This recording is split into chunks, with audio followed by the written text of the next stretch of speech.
दोस्तों नमस्कार। मैं doctor Pradeep Kumar Singh, senior orthopaedic consultant, आप सभी लोगों का Om Sai ortho and physio centre में स्वागत है।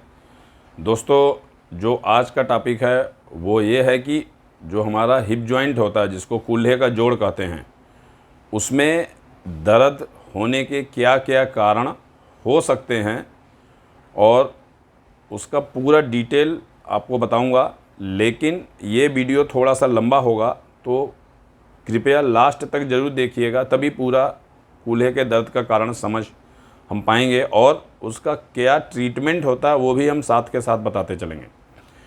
दोस्तों जैसे हमारा ये स्पाइन है, ये पेल्विक बोन है, इसके अंदर एक दिख रहा है ये स्टेबुलम कैविटी है और इसी स्टेबुलम कैविटी में एक हमारा ये फीमर है, जो थाई का बोन होती है, अपर एंड है, ये फीमर बोन है, ये हेड है, ये नेक है, ये ट्रोकेंटर का पार्ट होता है जो इस शाफ्ट के बोन से जुड़ता है।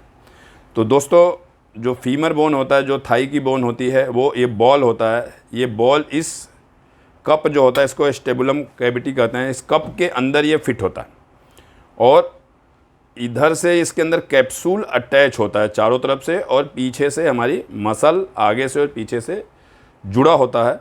और ये कैप्सूल और ये बॉल, ये सॉकेट और ये पार्ट पूरा मिला के हमारा हिप जॉइंट बनाता है। और हिप जॉइंट के अंदर जो दर्द का मुख्य कारण हो सकता है वो उसके लोकेशन पर भी डिपेंड करता है। कि जैसे ये आगे का हिस्सा, इसको कहते हैं इंटीरियर पार्ट, ये साइड का हिस्सा, इसको कहते हैं लैटरल पार्ट, और एक हिस्सा होता है पीछे से। अगर इसको हम पीछे से देखें तो ये हमारा पोस्टीरियर पार्ट होता है, इसको कहते हैं पीछे वाला हिस्सा, इसको पोस्टीरियर पार्ट। तो दोस्तों जो दर्द का कारण है वो ये हमें देखना है। ये वेट बियरिंग जॉइंट होता है, जो बॉल और सॉकेट दोनों जो वेट बियरिंग जॉइंट में आता है। तो दोस्तों ये हमें सबसे पहले देखना है कि जो हमारे कूल्हे के अंदर जो दर्द हो रहा है वो आगे की तरफ हो रहा है या साइड की तरफ हो रहा है या पीछे की तरफ हो रहा है।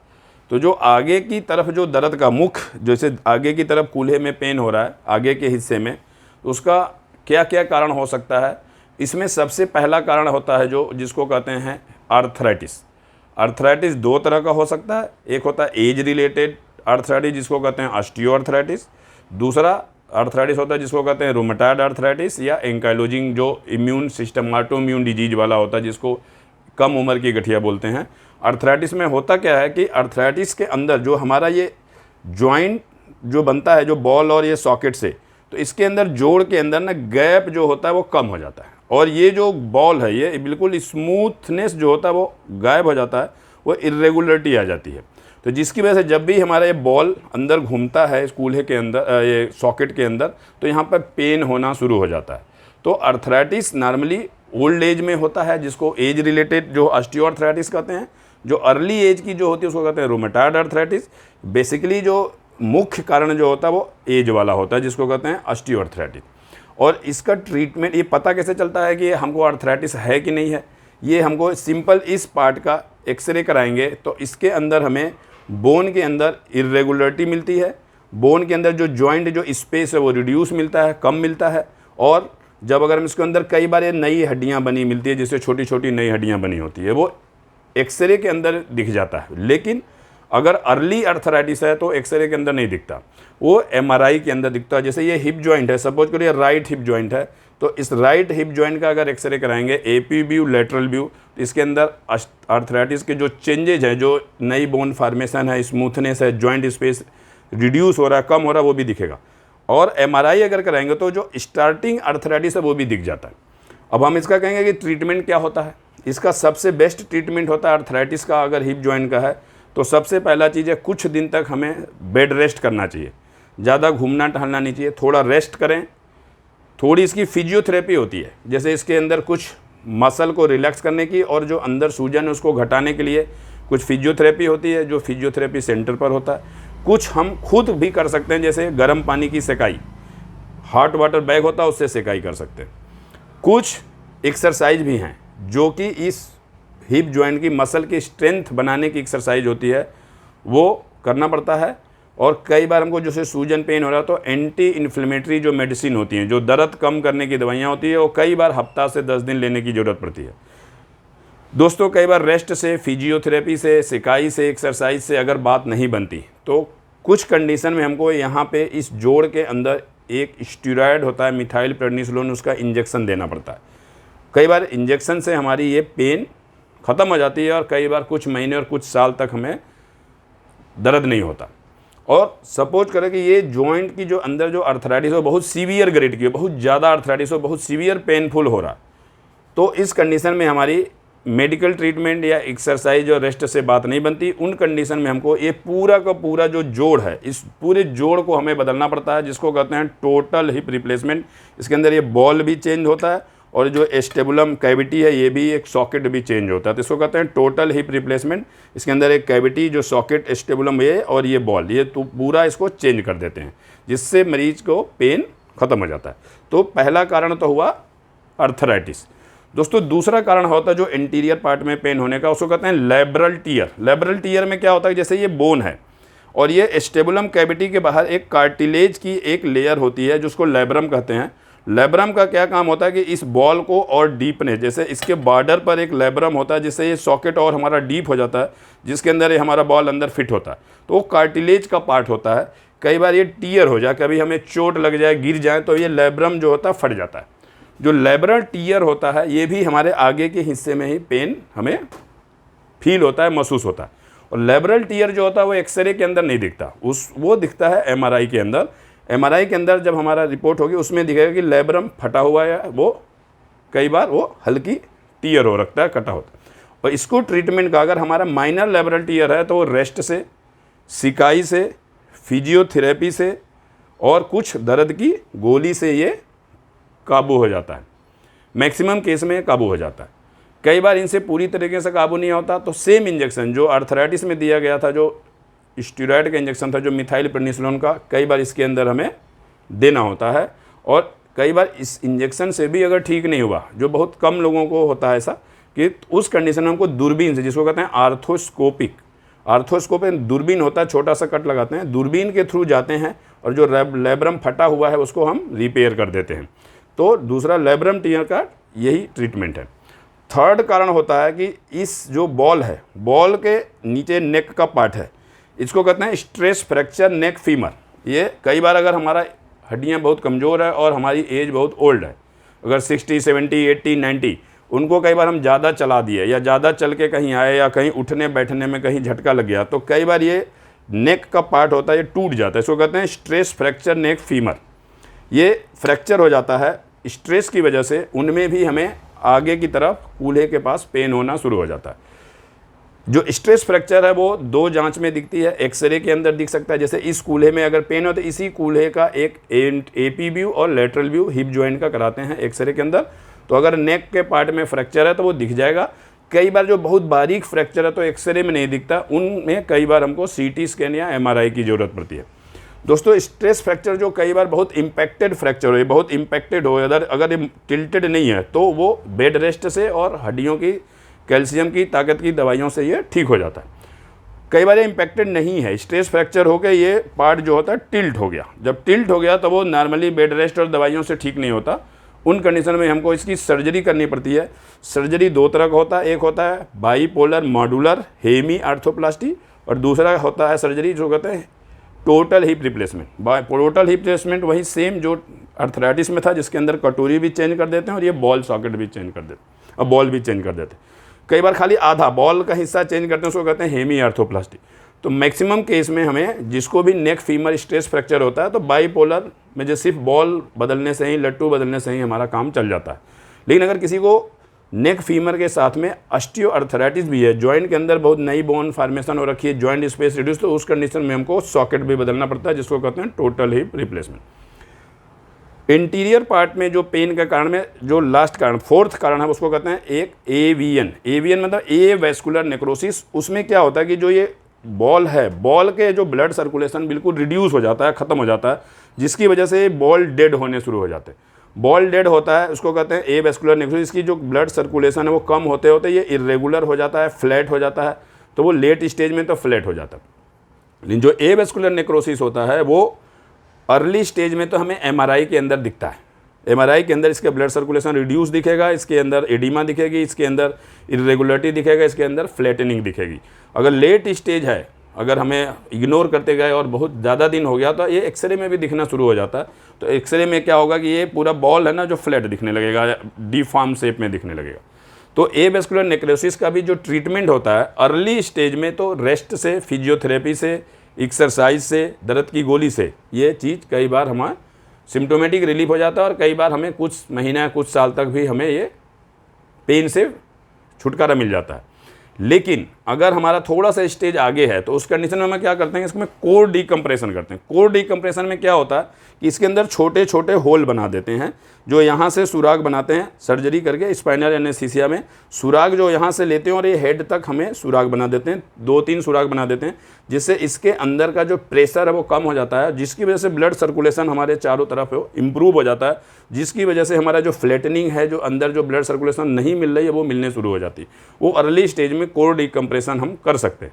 लेकिन जब लेट स्टेज है, बिल्कुल फ्लैट हो गया है, बिल्कुल अब उसके अंदर कोर डीकम्प्रेशन का कोई बेनिफिट नहीं मिलता, उन कंडीशन में हमको इसमें पूरा टोटल हिप रिप्लेसमेंट वही, जिसके अंदर ये पूरा बॉल चेंज करते हैं और ये पूरा यहाँ पे हमें जो स्टेबुलम की कैविटी है उसके अंदर कटोरी भी चेंज कर देते हैं। तो एवेस्कुलर नेक्रोसिस जो एवीएन होता है उस कंडीशन में भी हमको पूरा हिप को बदलना पड़ता है, आर्टिफिशियल टोटल हिप रिप्लेसमेंट उसको करते हैं।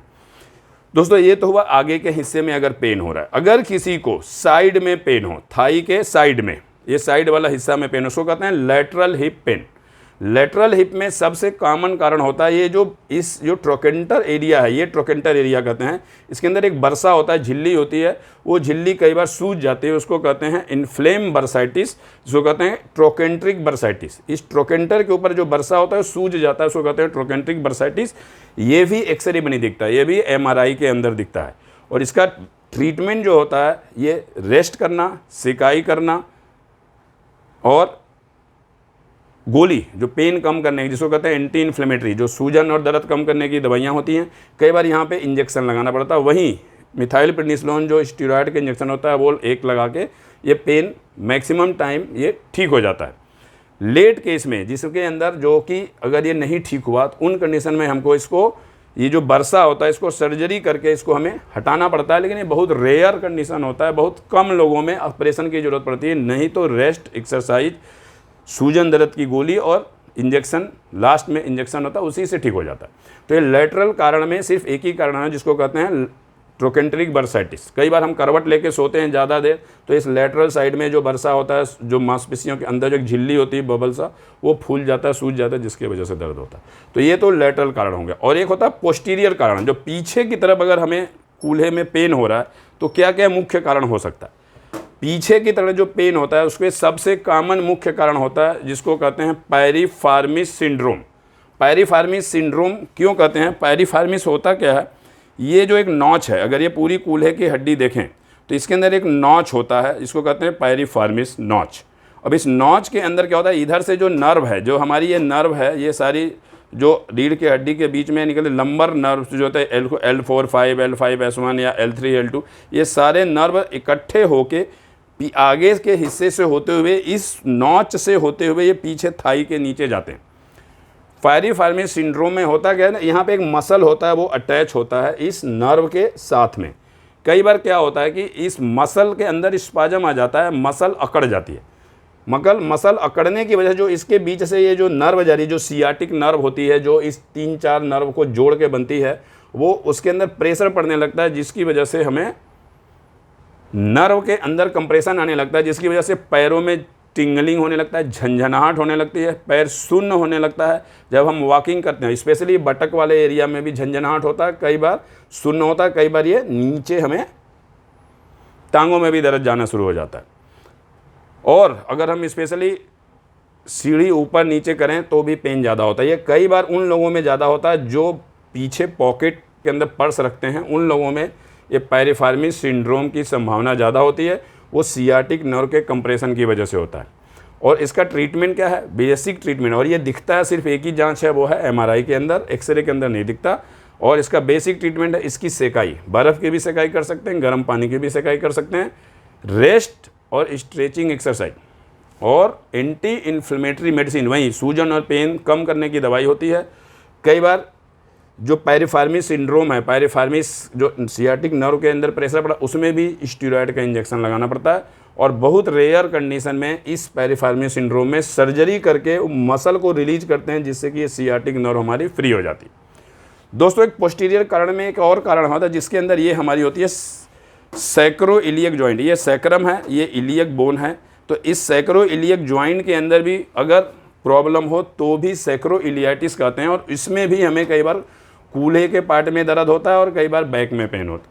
सैक्रोइलियक जॉइंट के अंदर जो प्रॉब्लम मेनली होता है आर्थराइटिस की वजह से, गठिया जिसको रुमेटॉइड आर्थराइटिस या एंकाइलोजिंग स्पॉन्डिलोसिस की वजह से। कई बार इस जो सैक्रोइलियक जॉइंट अगर हम सामने से देखें तो ये ऐसे दिखता है, ये सैक्रम है, ये इलियम है। लेकिन पेन जो होता है नॉर्मली सैक्रोइलियाटिस जो इस जॉइंट में, चाहे इस जॉइंट में, या तो इसकी ट्यूबरकुलोसिस हो, या तो इसकी गठिया हो, या जिसको एंकाइलोजिंग स्पॉन्डिलोसिस कहते हैं, या उम्र की गठिया में भी ये सैक्रोइलियाटिस हो जाता है। और ये दिखता है दो जांच में, एक्सरे के अंदर भी दिखता है और एमआरआई के अंदर भी दिखता है। लेकिन एक्सरे के अंदर लेट केस में दिखता है, एमआरआई के अंदर अर्ली स्टेज में हमें दिख जाता है। सैक्रोइलियाटिस में भी पेन जो होगा वो हिप जॉइंट के अराउंड होता है। जैसे इधर की सैक्रोइलियक जॉइंट होता है, इस हिप जॉइंट अगर यहाँ बन रहा है तो ये कूल्हे के आसपास भी दर्द हो सकता है, जो पीछे की तरफ दर्द होता है। इसके लिए भी बेसिक ट्रीटमेंट सेम है, रेस्ट करना है, सूजन की दवाई जो पेन किलर है, सिकाई भी कर सकते हैं, ठंडे पानी की भी, गर्म पानी की भी। और इसमें भी injection, same injection methyl penicillin कई बार इसके अंदर भी देने की ज़रूरत पड़ती है। और जो गठिया की वजह से है तो थोड़ा गठिया की दवाई, जिसको disease modifying anti rheumatic drug, जिसको DMRD कहते हैं, वो देने की ज़रूरत पड़ती है, तब जाके इसकी दर्द में हमें रिलीफ मिलता है। दोस्तों, लास्ट कारण है जो हिप जॉइंट के अराउंड पोस्टीरियर वाले हिस्से में, वो है जो स्पाइन है। जैसे हमारी ये स्पाइन है, ये स्पाइन का जो लोअर हिस्सा है, जैसे ये L4 है, L5 है, अगर इसके जो डिस्क है, कई बार ये डिस्क स्लिप हो जाए, डिस्क बल्ज हो जाए, तो कई बार ये दर्द यहाँ से होते हुए नीचे कूल्हे से होते हुए थाई में और कॉफ मसल्स होते हुए फुट तक जाते हैं। तो डिस्क बल्ज भी अगर लोअर पार्ट का है तो भी वो एक कारण हो सकता है, जो कि हिप जॉइंट का, ये इसको कहते हैं lower spine condition. Lower part of spine condition की वजह से अगर हिप जॉइंट में भी कभी कभी ये पेन होता है। नॉर्मली ये पेन बैक में भी होता है, हिप में भी होता है, कई बार थाई और नीचे लोअर पार्ट काफ मसल में भी हो सकता है। लेकिन कई बार खाली हमारा हिप जॉइंट में या फिर लोअर पार्ट ऑफ बैक में भी होता है। और ये दिखता है दो ही जांच में, एक्सरे और एमआरआई के अंदर। एक्सरे के अंदर जो है अर्ली स्टेज में नहीं दिखता, लेकिन लेट स्टेज में एक्सरे में दिखता है, और एमआरआई के अंदर अर्ली स्टेज में भी दिख सकता है। और इसका भी ट्रीटमेंट सेम है, बेड रेस्ट करेंगे, फिजियोथेरेपी करेंगे, मसल रिलैक्सेंट या दर्द सूजन की दवाइयाँ देंगे। कई बार नसों की ताकत की दवाई देनी पड़ती है, जो 1-1.5 महीना देना पड़ता है। और सबसे लास्ट में जो इन सब चीज़ों से नहीं ठीक हुआ, सीवियर डिस्क हो रहा है, बल्ज हो रहा है, सीवियर कंप्रेशन हो रहा है, उन कंडीशन में डिस्क की सर्जरी करनी पड़ती है। तो दोस्तों, कूल्हे के दर्द का जो मुख्य कारण यही होता है, और इसका ट्रीटमेंट और बेसिक जांच जो है वो मैंने बताई है। और मैं आशा करता हूं कि आप सभी लोगों को ये वीडियो मेरा पूरी तरीके से समझ में आया होगा। और ये वीडियो अच्छा लगा हो तो प्लीज़ और लाइक सब्सक्राइब जरूर करिएगा। और थैंक यू दोस्तों, और मिलते हैं अगले वीडियो में।